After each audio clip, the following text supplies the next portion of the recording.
Welcome to Correct Opinions on Wrestling for September 6th, reviewing All Out from September 5th. I'm George. I'm Melissa. And let's get right to it. We'll start with the buy-in. Well, I wanted to say before that this year they did a red carpet, and I think that's really fun. I liked it. People came out dressed up nice. They did promos. It's pretty much a commercial for the actual show, but I thought it was really cute. I liked it. It made it seem like a big time event. So, red carpet, all about it. Let's keep doing that. Yeah, they're trying to kind of differentiate All Out from their other pay-per-views because, it's basically their WrestleMania. So, they did a good job with that. Yeah. Anyway, buy-in. First, we have the buy-in. We have Serpentico. He's got Luther out there, and they have a group now called Chaos something. Chaos Project, I think. I did not write it down because I don't like it. I want Serpentico to do his own thing without Luther. So hopefully that doesn't last long. So we have Serpentico versus Joey Janela. He's got Sonny out there. Love Joey and Sonny. It's a match. It is a match. Joey wins.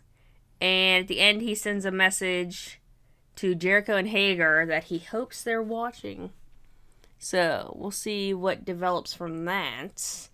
And then the other match on the buy-in was Alex Reynolds and John Silver from the Dark Order versus Private Party.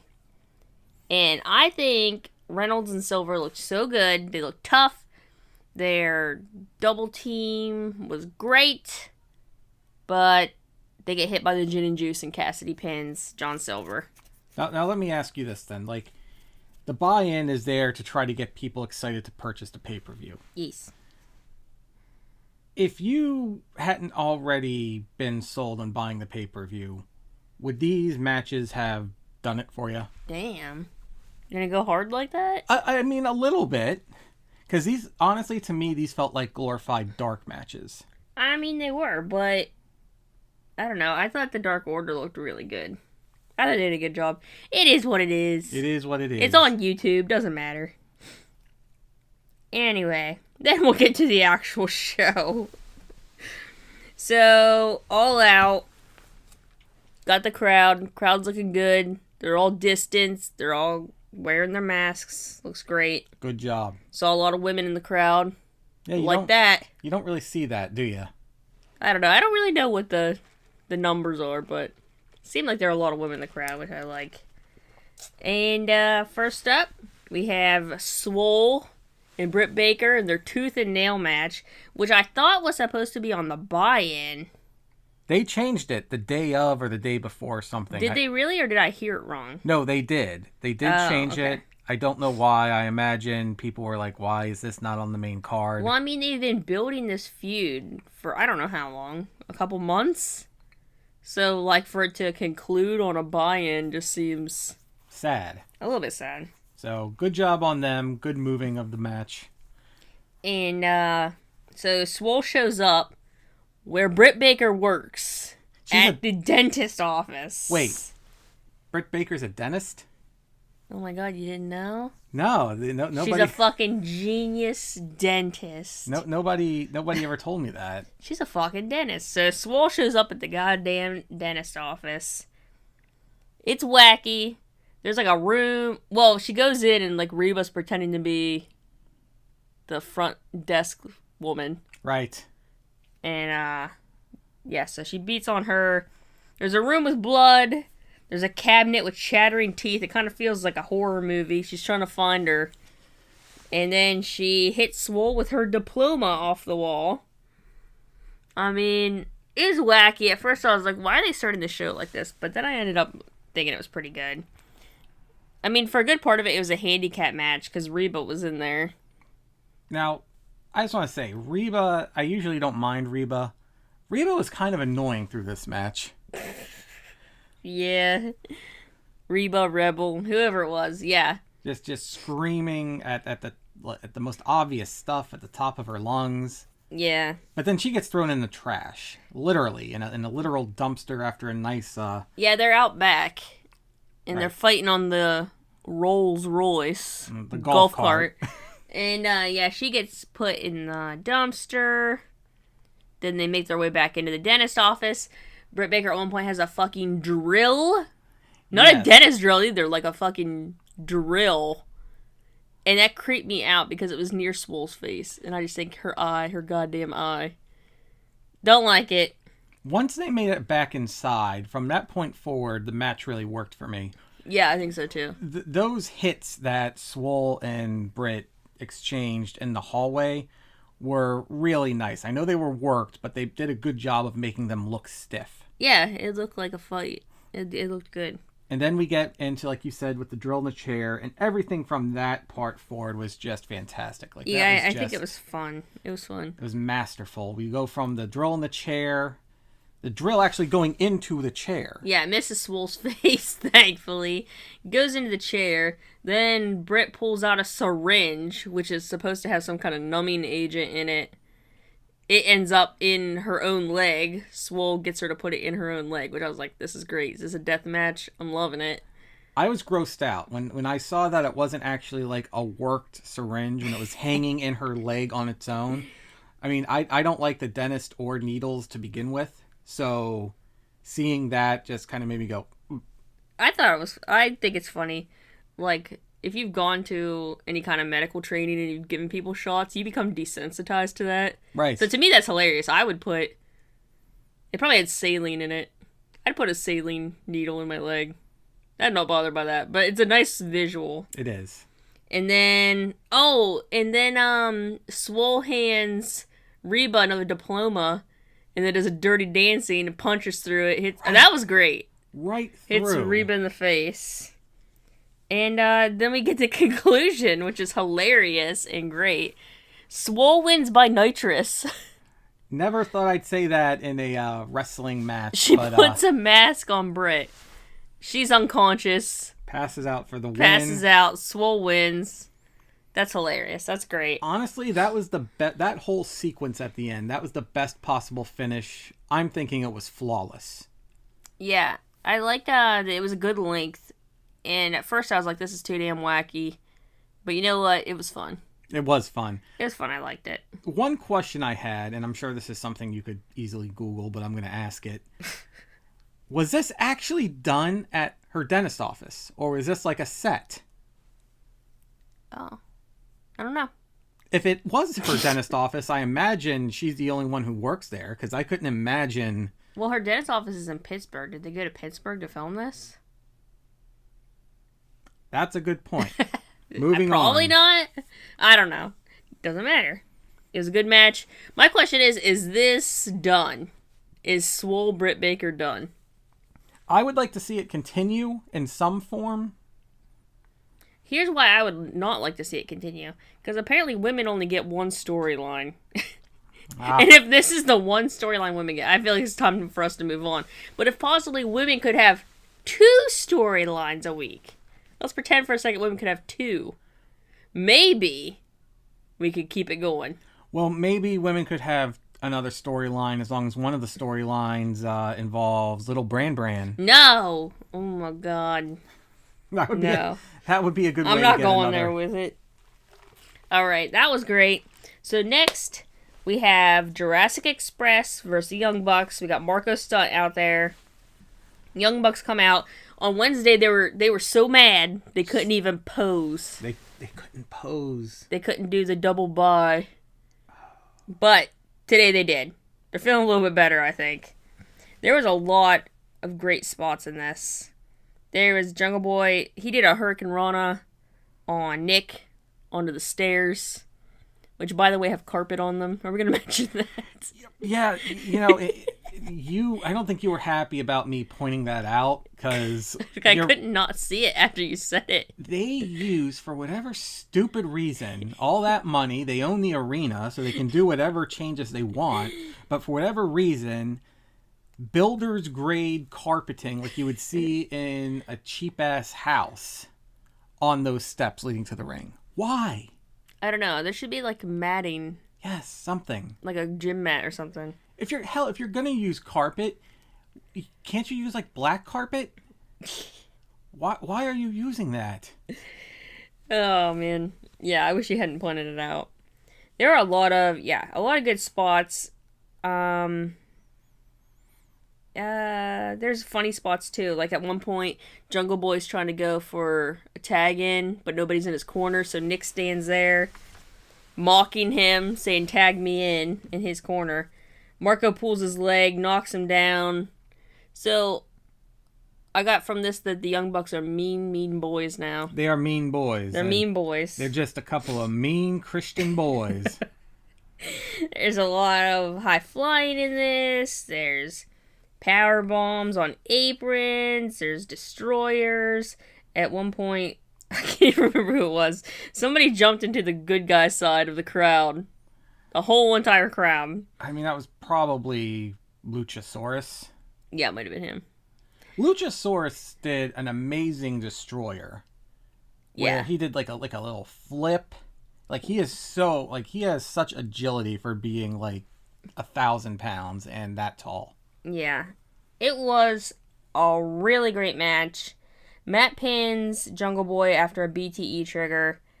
And I think in this match I said, God damn, 20 times. Not just a BTE trigger, a super kick, then a double super kick from both of them, and then a BTE trigger. It took all of that to put down Jungle Boy, making Jungle Boy look like a star. I thought this was the best Jurassic Express match I've seen. I feel like they all went in there with an attitude because they knew this match didn't mean a damn thing. It meant nothing. So they were like, we gotta show up the actual tag champ match, and I think they did. This match was awesome. I loved it. Yeah. Great. This and between this and honestly the 8-man, those were two matches where, you know, had I been in the arena, I would have had those marked as piss break matches. This was not a piss break match. This was fantastic. It was amazing. So after that amazing match, we have the Casino Battle Royale. Yeah. We got Taz on commentary, and we got a big old clusterfuck match. They come out in groups of 5, and they fight for 3 minutes. 3 minutes, and then the next group comes out. I wrote down the whole order of how they come out, but that's not really the point. It doesn't matter. Blah, blah, blah. It's a battle royale, you know. And then let's just get to the end. Well, oh no! Shockmaster Part 2. Let's not jump to the end. Oh, so the person who pulls the Joker gets to come out at 21. They get to come out last, make a big impression. And that happened. Matt Sydal comes out. First of all, his debut. Who the hell is Matt Sydal? Like, I don't even recognize. You don't gotta be mean about it. Yes, I do. No, you don't. He's your big surprise. Damn, dude. Mean boy. You're fucking mean. So he comes out. He goes to do a shooting star press, which I don't know why you would do that in a battle royale anyway. I don't know. I saw it described on the internet as being choke slammed by God. He goes to do a shooting star press. I don't even understand what happened. He slips. He falls on his head. It's the most embarrassing, terrible thing that could possibly happen to a wrestler. And I feel like we should all forget it happened. I am so sad about this. Oof. It is so embarrassing. I died inside for him. Let's all forget it happened. Let him move on with his life. I can't do that because it was so amazingly bad. And I don't know. I don't know if they... Like, didn't something like that happen to Christopher Daniels and they made like an angle out of it? Oh, yeah, they did. So maybe he had a bad one. Like, they should just own it. I don't think they should own it. I think they should just pretend it never happened. Really, it's the humidity. Like, everything I've seen says that it's probably due to the humidity in that place. The ropes were sweaty. Well. It's not his fault. Shit happens. Let's all memory hold it It never happened. Matt Sydal came out, made a big impression. Oh, yes. Other ways. Let's pretend. Oh, boy. And then, like, what made it weird, too, is after that, like, fireworks started going off. Yeah. Outside the stadium. So I was like, what the fuck is happening? It just was weird. Darby gets turned into a post and hits his head real hard. And I was like, that's scary. I didn't like that. First possible concussion of the night. Oh, he didn't get a concussion. Well, probably not. Don't just throw that around. Darby ends up getting put into a body bag filled with thumbtacks. Nice. And I believe it was Cage suplexed him out of the ring. Yes. Now, you know what I liked about that? I like that, to me at least, I mean, I've never taken a bump, but that looked like one of those things where it looks nasty, but no one's probably dying from that. Well, let's hope not. I mean, he's in a body bag. He doesn't know where he's going or how he's landed. So what do you know? Like I said, I know nothing. I've never... So, let's skip to the end. That's the important part. We got Lance and Eddie Kingston, who were my two picks to win. Right. They're left, and Jake the Snake has, like, a bag with a snake in it, apparently. I don't think there's a snake in it, which is good, because it's animal abuse. But he's threatening Eddie Kingston with this bag. And Lance ends up getting the win. Good for Lance. Good job. He's got a title shot coming up. With who? We'll find out at the end. Who won the match? Yeah. We'll find out at the end of the night. I was really pulling for Eddie. Me too. There's just something about him. He's just so tough. The mic work. I mean, whether or not it ends up being Mox or MJF. Because people don't know by now. Right, yeah. If you're listening to this, you clearly haven't, heard. But just the promo ability. I mean, Archer has Jake the Snake, so, I mean, that'll help out, but... I don't think Archer's bad on the mic. I mean, he's no Jake the Snake, but he's not bad. But Eddie Kingston would have been a gift. Eddie Kingston's great. Alright. So, then we have the fucking... trauma of the night. We have the Broken Rules match. First, we got Matt Hardy versus Sammy Guevara. We start out near the field. Matt is looking for Sammy. And Sammy comes in on the golf cart chasing Matt. A nice callback to the earlier matches. That's fun. Love that. Sammy wrecks it. He gets out. They start fighting. Don't love this next bit so much. Yeah. So they get on a scissor lift. Okay, let me paint a picture. Paint me a story. They're on a scissor lift. They take it up. I don't know how tall those get. It looked pretty tall. It looked really high. Underneath them are some merch tables. So, Sammy, I believe he spears him.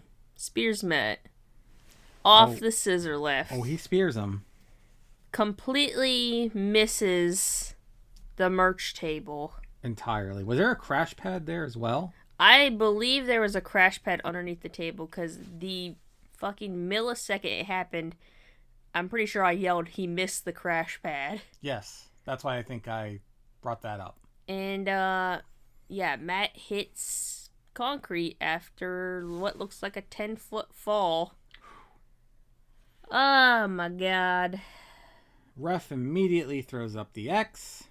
I mean, this just made me ill. I actually almost cried at one point. Oh. This is too much.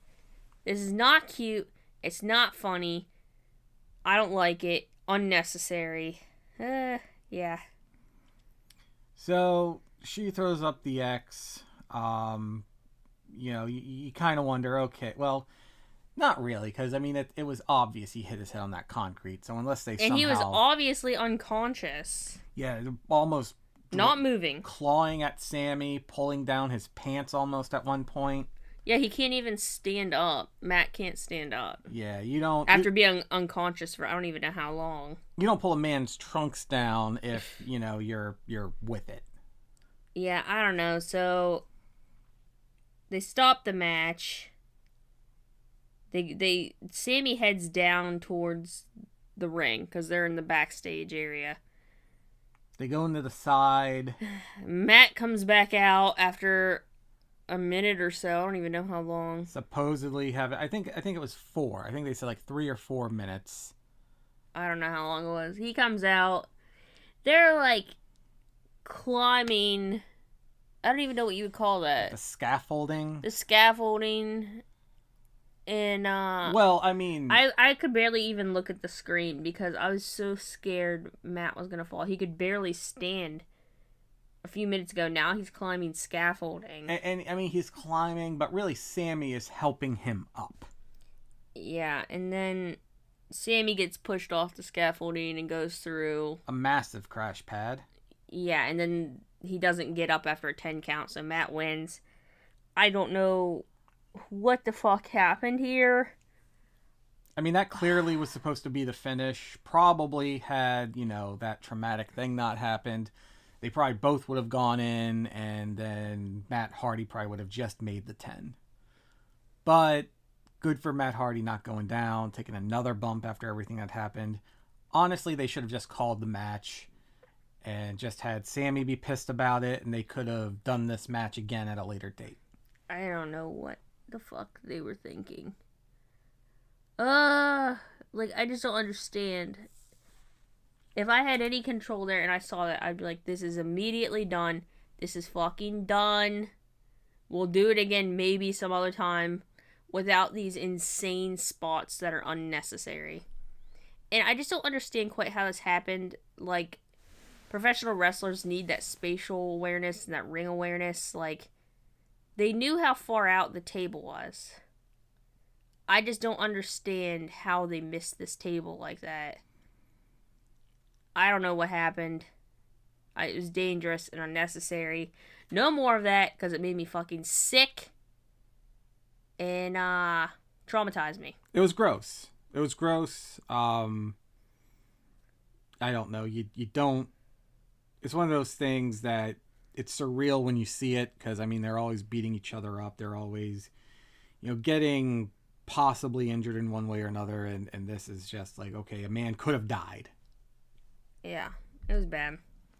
So next we have Thunder Rosa versus Shida, which I was excited about, but was fucking traumatized, so it was hard for me to get into it as much as I wanted to.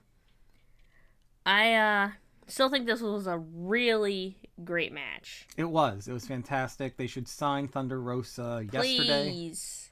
I don't know what the behind the scenes deal is, like whether or not she can be signed. I don't know what's going on with the NWA. It was great. I loved the pacing of it. It felt like a big deal. And that was something I was talking about. Like, I think some wrestlers have this ability to make a match feel like a big deal with their pacing. Thunder Rosa makes a match feel like a big fight. She's like the Lady Okada. Thunder Rosa does an amazing job, but fucking Shida wins. Of course. I mean, I'm just, like, from the beginning, I just have not been into Shida. I don't think she ever should have won the belt from Nyla, personally. But she's got it. She won. I don't know what the behind the scenes... I mean, I figured Thunder Rosa was going to lose because her belt wasn't on the line. But, yeah, I don't know what the behind the scenes are, but let's make that happen because AEW needs her for the women's division. Like yesterday. Who does Shida even drop to at this point? Like, who does she fight next? I don't know.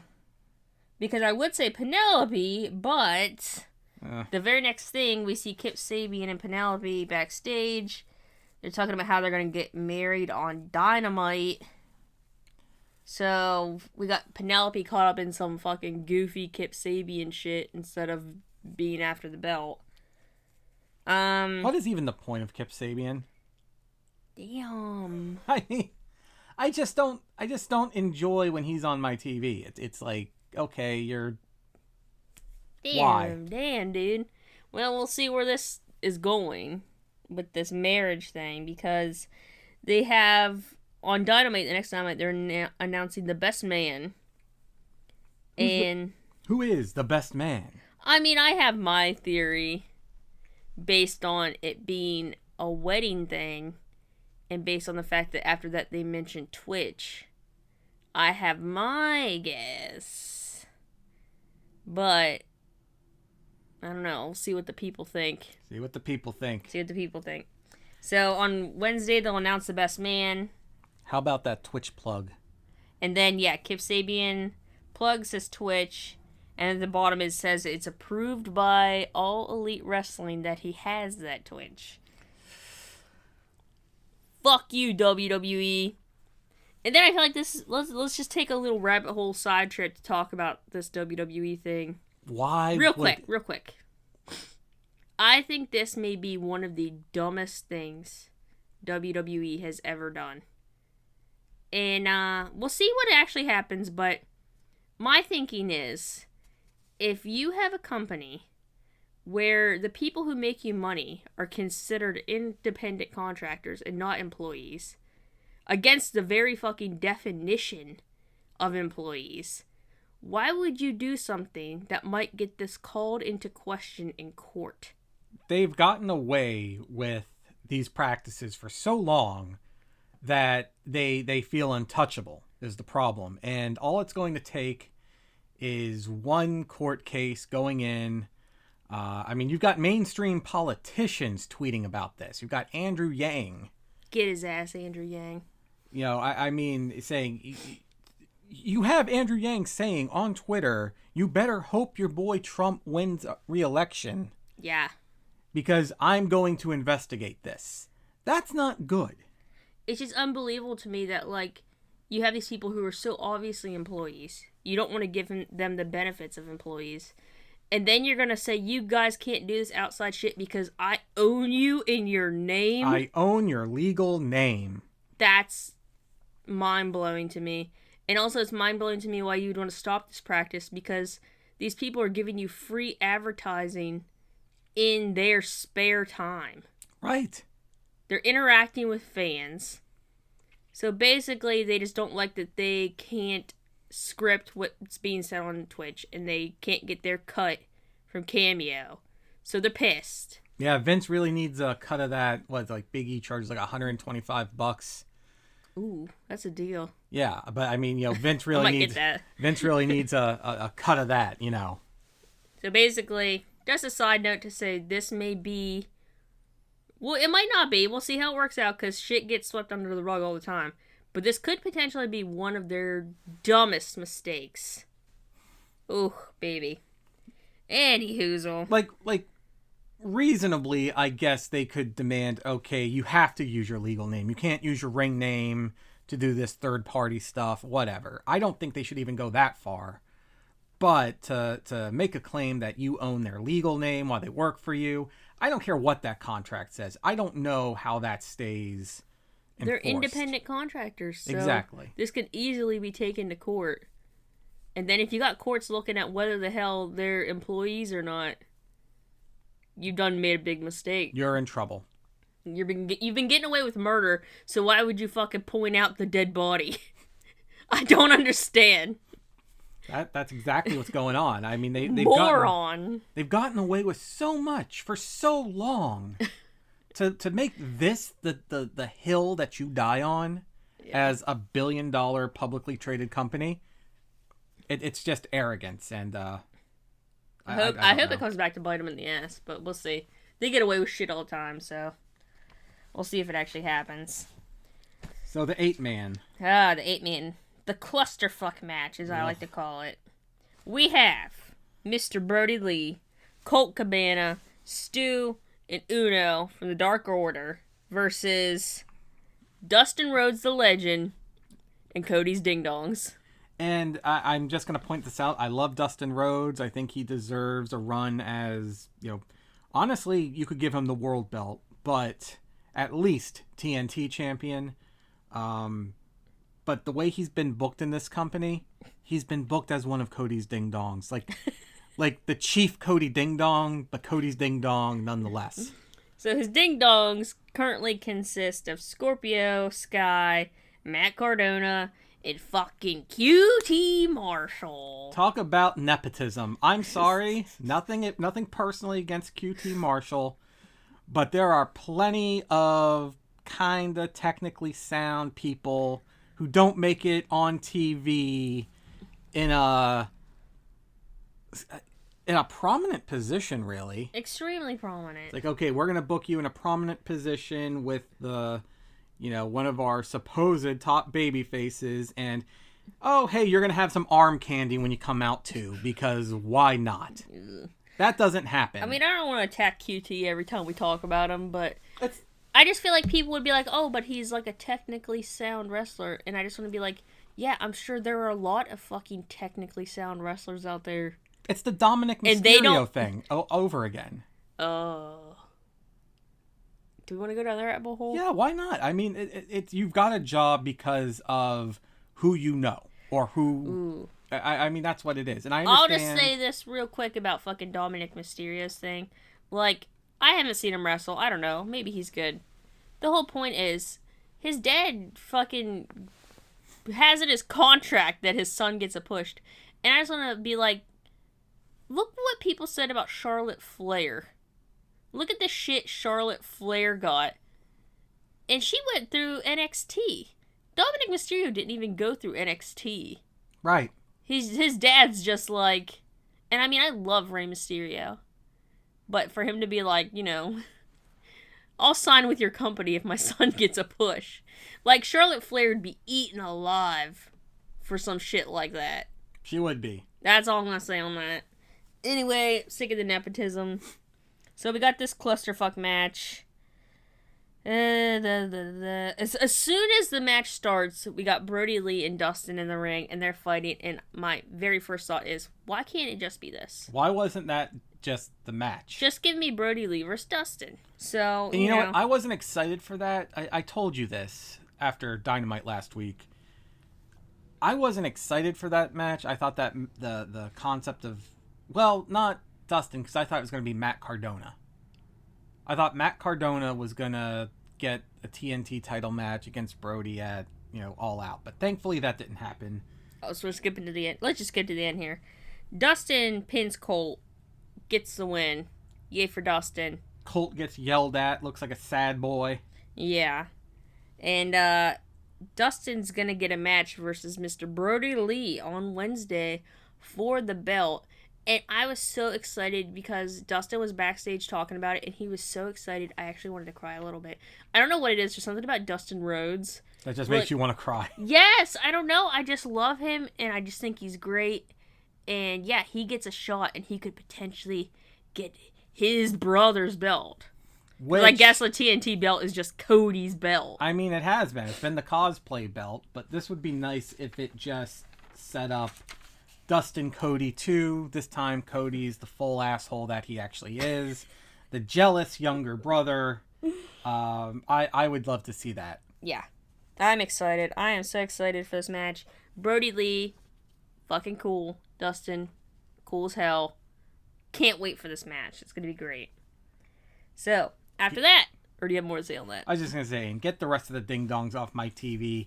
Get Brandy out of there with her fucking action figure that she brings out, like a little mini-me all the time. Like, yeah, you got an action figure, bud. You were first woman on this roster to get an action figure because you're married to the EVP. Good job. Good for you. I mean, yeah. Like, she's still, like, they've announced, 2 or 3 waves now, and she's still the only female on that roster. Are you serious? Yeah, she's the only female on that roster still with an action figure coming out. Where's my goddamn Nyla Rose and Riho? Nyla, Riho, Penelope, somebody. Yeah. Abaddon. Abaddon would make a fantastic action figure. Oh, damn, maybe Abaddon. We haven't talked about her yet. We'll get to her sometime. But, we will. Big Abaddon fan. But we gotta stick to All Out. Tag title match. We got FTR. We got Tully out there. And then we got Kenny. We got Hangman. They come out looking like hot shit. They know. I feel like they knew. They knew, okay, this has been great. From this moment forward, we're going to be single stars. And they looked like it. They looked intense. They were intense. Hangman had his fringe. He had his bandana. He had his pants that looked like chaps, which were a nice middle ground between the cowboy aesthetic, which I love for him, and just being something straight out of gay porn. Oh. Actual chaps. You're going to go there? I mean, I'm going to say it, so I mean, they did a good job here. And then, yeah, Kenny came out. He was looking tough. Hangman looked very serious. I mean, it was a good match. Hangman ends up... There was some doubt. There, and the announcer said a good job. JR said, can you really trust a man with fringe on his pants? And I was like, JR, canceled. Gonna get his ass canceled. Gonna have to go to that apology podium. And at one point, Hangman actually wins. He did. He won. But the ref was distracted. He's got... I don't remember who it was, because I can't remember the FTR guys. Yeah, I don't know which one's Cash. I don't know which one's Dax. They're just the chicken nuggets that follow the rules. Except through the whole match, they never followed the rules. Nobody followed the rules in the match, but whatever. FTR, they're your new champs. New tag team champs. I can't even remember how it happened. Kenny gets pissy after the match. Oh, yeah. Kenny is pissed. Oh, it's because, yeah, he's mad at Hangman. I don't know why, though, because Kenny hits Hangman. Yeah, and knocks Hangman out. Hangman has been pretty reliable throughout their entire reign. I mean... I can't remember why Kenny's so mad at Hangman. Like the first time Kenny makes a mistake and costs them the belts, really, he's going to dump on Hangman. I mean, I think is funny because on Dynamite, Hangman cost the Young Bucks their match, and then when Kenny was asked about it, he's like, well, whatever. But now he's like, he goes to the back, he tells the Young Bucks, we're done with Hangman, let's get out of here. Make a clean break. Hangman gets in his SUV, not Hangman. Kenny gets in his SUV, drives away, the Young Bucks don't go with him. But yeah, Kenny's all pissed. Kenny's a bad guy. It's coming, baby. I mean, if this is really moving into, we're in like season 2 basically of AEW. That's what this is going to be. It's going to be the elite civil war, I think. Not to play Booker, but I mean everything's pointing towards that. Don't book. No booking. And then after this are we ready to move on to the next bit? Yeah. That's all you wanted to say about that? I'm fine. I just want it was a match. Kenny. Honestly, the Young Bucks match was better. It was a better match. But I like what this match set up. I was more invested in this match. Oh, yeah. But that just shows how good the Jurassic Express Young Bucks match was, because it's hard for me to get into a match if there's no story or purpose to the match. Right. I was into it. So that means that was a chef's kiss. Chef's kiss match. Is that are we starting like a rating system and that's our highest possible ranking? For me, a 5-star match is a chef's kiss. Like the 6-star bout? That's a chef's kiss. +1. Nice. And then after that, we have Mimosa Mayhem. Yeah, but before that, they're talking to Jericho, and Jericho's talking about how he made Orange a star, which is so confusing to me. Like, as soon as Orange Cassidy showed up, the crowd fucking loved him. He was immediately a star, but I love how, like, backstage people didn't have faith in him. Like, Jericho didn't have faith in him, JR didn't have faith in him. JR. And it's so confusing to me as to why they thought he shouldn't be popular. Because I was thinking about it, and, like, all the cool guys in history have this, like, I don't give a shit attitude. There's no comedy in wrestling. Orange Cassidy is the king of the I don't give a shit attitude, so why would he not resonate with people? I don't know. So I'm confused as to why anyone was ever confused about Orange Cassidy. He's the perfect Gen Z babyface. I don't even know if it's that, because, like, I think about, like, in the old days, like, you know, James Dean, like, Rebel Without a Cause, just like a dude hanging out. no real purpose. That has been an archetype for, like, the cool guy since forever. I don't think this even has anything to do with our generation. Orange Cassidy is like if they took Doug from the state and made him a wrestler. No, he's not like that. He's not like that. Doug's not cool. Well, Who cooler? Who cooler than Doug? maybe a little cool. So Jericho's taking credit for him being a star, even though people were dressing up as Orange and cheering for him the second he showed up. But whatever. Especially the babies. Oh, the babies in their little Orange Cassidy outfits are so cute. So then we have the Mimosa Mayhem match. I never trust a child in denim. What the hell does that mean? Don't worry about it. What do children wear besides denim? When they're draped in denim. What the hell? It's just you don't trust children draped in denim. That is the weirdest sentence I wouldn't trust you draped in denim. Why are they draped in it? Because they are. You're weird. So we got the Mimosa Mayhem match. And I feel like we disagreed on this match. We agreed on one point. The Vats were classier than we were expecting. Yeah, I thought it was going to be like kiddie pools. Yeah. But it was like well constructed. It was like attached to the ring. Maybe this is an unpopular opinion. I did not give a fuck about this match. I feel like I'm done with the Jericho Orange feud. I think they are too. Yeah, I just really didn't care. So Jericho ends up in the vat, obviously. Floating like the turd he is. I don't think it was obvious that he was gonna win, but I think it was obvious that he was gonna end up in the vat for sure. And I'm glad, because I think if Jericho would have won, that would have been total bullshit. Not to be a booker, but I feel like they need to create new stars. This is WWE's problem. They keep having the same fucking 3 people win everything. Yeah, in WWE, he would have gotten his win back through 50-50 booking. So good job here. Yeah, so I think it's great that Orange won. But here's what I was sad about. Why... I wanted Jericho to end up in the Mimosa and be, like, thrashing and screaming like the petulant child he is. But he just kind of floated in it like a dead body. So he gave some kind of an interview. I think it was on his little stream that he does, his Saturday night stream.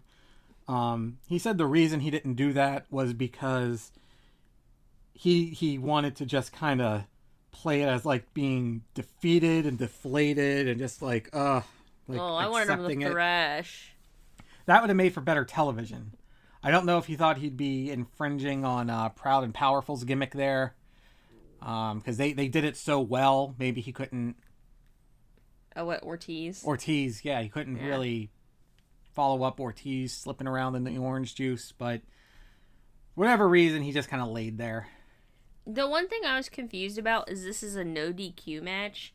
But there was no best friends and no inner circle interference.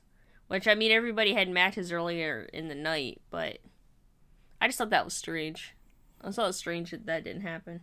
Maybe they thought for, I mean, you've got a match with, a vat of bubbly and orange juice. Maybe they said that would have been overbooking. Maybe.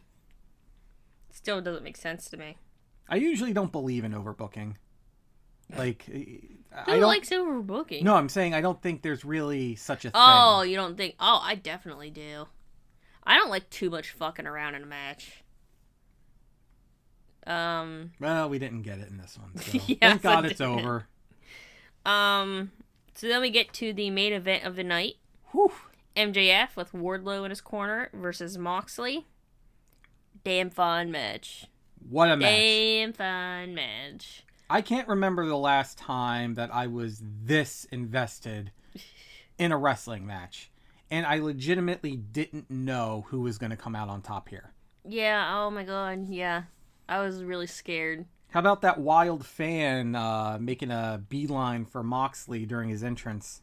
Yeah, I don't know what the hell they were thinking. JR doing a good job playing damage control, saying he wants to touch his hero. Which I don't want to empathize with that idiot. Yeah, don't do that. Don't touch your heroes, friends. No, your heroes don't want to be touched. They don't want to be talked to. Don't meet them. Don't touch them. None of that. Yeah, I don't know what people think they're going to get out of this. It's like, oh, I'm going to run up and slap Moxley and then he'll... Get murdered. No, he'll be my friend and we'll hang out and drink beers afterwards. Yeah. That never happened ever. And it's really shitty because, I mean, this was like a 10% capacity crowd. Tickets very hard to get for this major event.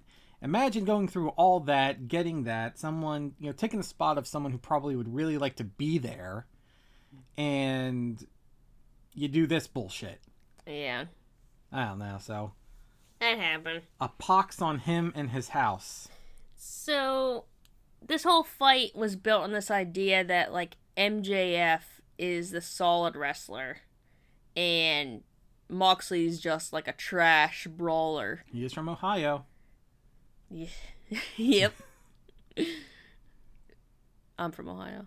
They don't know that, so I'll just put that out there. Right. So, yeah. We live in Ohio. That's the joke. Yeah. The best trash comes from Ohio. Stipulation is Mox will automatically lose the title if he uses the paradigm shift. Mm-hmm. I'm glad they clarified that because I don't think they ever clarified that outright. They said yes, no. It was banned, but they never outright said in the build that he was going to lose the title if he used that move. Yeah. So we have the match, and Moxley keeps trying to get MJF to come out. MJF stays in the ring. The crowd wants him to get out of the ring. And he's not going for it. He's mocking the crowd. But eventually he does get him out there. And MJF hits the post. And Moxley gets back in the ring. And when MJF gets back in the ring... Crimson fucking mask. And I feel like even Moxley was surprised by this. Like, he had this look on his face when he saw MJF where I feel like he was just like... Well, we were supposed to get color, but god damn, you really went for it, bud. I feel like he enjoyed it. His face is like a waterfall of blood. It was shocking. So then there's some biting action going on. Mox bites MJF. MJF bites Mox's finger. At one point, he puts MJF in like a hold, like a headlock. Yeah, like a sleeper. And it's like forcing the blood out of his head. Fantastic visual. It was great. So, some spitting. Oh, yeah. Spitting blood. I mean, it's a great, nasty, entertaining match. And, at one point, we got Wardlow. Oh, Wardlow. Distracting the ref. And while the ref is distracted, he throws the ring. The titular... Wait, is it a titular ring? Titular... What's that ring called? I can't remember what that ring's called. That one he won. The diamond something... That big ol' ring. Big ol' ring. He throws that, and MJF misses the catch. Because he can't see it because of the crimson mask. Yes. And Moxley looks up, sees the ref is distracted, sees that MJF was about to cheat with the ring. MJF gets the biggest oh shit look on his face, which sold this whole feud. What a payoff. And Moxley says, fuck it. Gives him the old paradigm shift. Beautiful. Beautiful. I never saw this coming. This was genius. He gets the win. 1, 2, 3. And gives a little shrug like, oh, me? Oh my god, his face after the match where he's like, oh, what are you gonna do? What did I do? So cute. So good. I fucking love him. He can do no wrong as far as I'm concerned. And I just think this is such a success because in this fucking day and age where everyone knows everything, everyone's a booker, I was genuinely surprised by what happened. Me too. Yeah, I mean, you think, how can they protect both guys? And, this honestly protects MJF a little bit because Mox did use the paradigm shift, but he's a fucking cheater, so oh well. Yeah, it was great. I loved it. Great main so event. Glad Moxley won. I'm not ready for him to not be the champ yet. No. I'm not ready. He needs to be the champ. So, That's the end of the show. That's the end of the show. That was the whole boy. Main problems throughout the production, right? But the main event, if you watch that main event and you don't walk away happy, to borrow a phrase, you have no soul. That was probably one of the best wrestling matches I've ever seen in my life. In your life? In my life. And maybe not just based on ring work, but just the spectacle, the build, the personalities involved.